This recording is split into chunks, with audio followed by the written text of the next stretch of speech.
Hello there, fellow number crunchers, and welcome back to our channel. Today, we're diving into the world of QuickBooks to uncover the mysterious realm of sales tax. Yes, it might sound daunting, but I promise it's not as taxing as it seems. So let us embark on this adventure together and add some sales tax magic to your QuickBooks journey. Before we dive in, make sure you hit that subscribe button and ring the notification bell so you never miss out on our exciting content.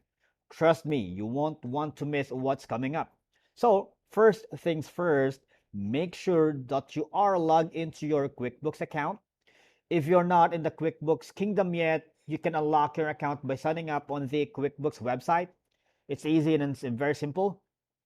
Now, adding sales tax in QuickBooks can offer several advantages for businesses, especially those that are required to collect and remit sales tax to taxing authorities. Number one, for compliance, QBO helps business stay with sales tax regulations because it automatically calculates the appropriate sales tax based on the products or services sold in the customer's location. I know you guys know what I'm talking about here. So it reduces the risk of underreporting or overreporting sales tax. And QuickBooks automated sales tax calculation minimizes, manual errors. It ensures that the correct tax rates are applied to each transaction, reducing the likelihood of miscalculation that could result in penalties or audits. We don't want that, right?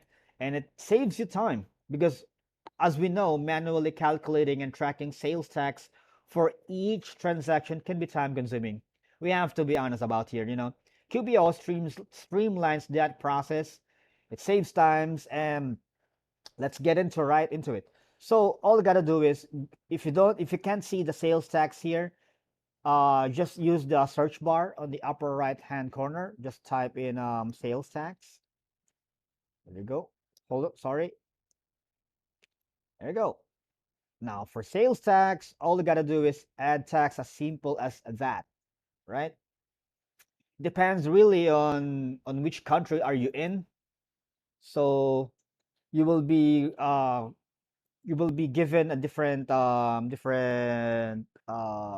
display window here if you are from what country, from United States, from United Kingdom, or Asia, or Saudi Arabia and whatnot. So for here, you put your tax name, the description, the tax agency. Let's say for this tutorial, Easy Earl,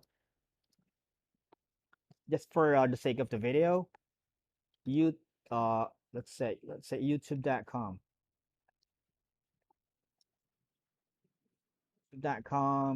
tutorial, and then you save it. You also have a sales rate. Let's say 5.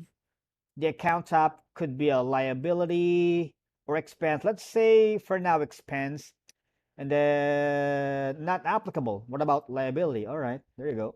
Show net amount on return line. Let's say total taxable sales in period before tax, and let's check purchases. And what about we so that's it. And then click save. Purchase rate maybe 5. All right, your new tax rate has been added. Just simple as that, all right? And once again, if you found this video helpful or entertaining, consider sharing it with your friends or on social media. It's a great way to support the channel. Take care and happy booking.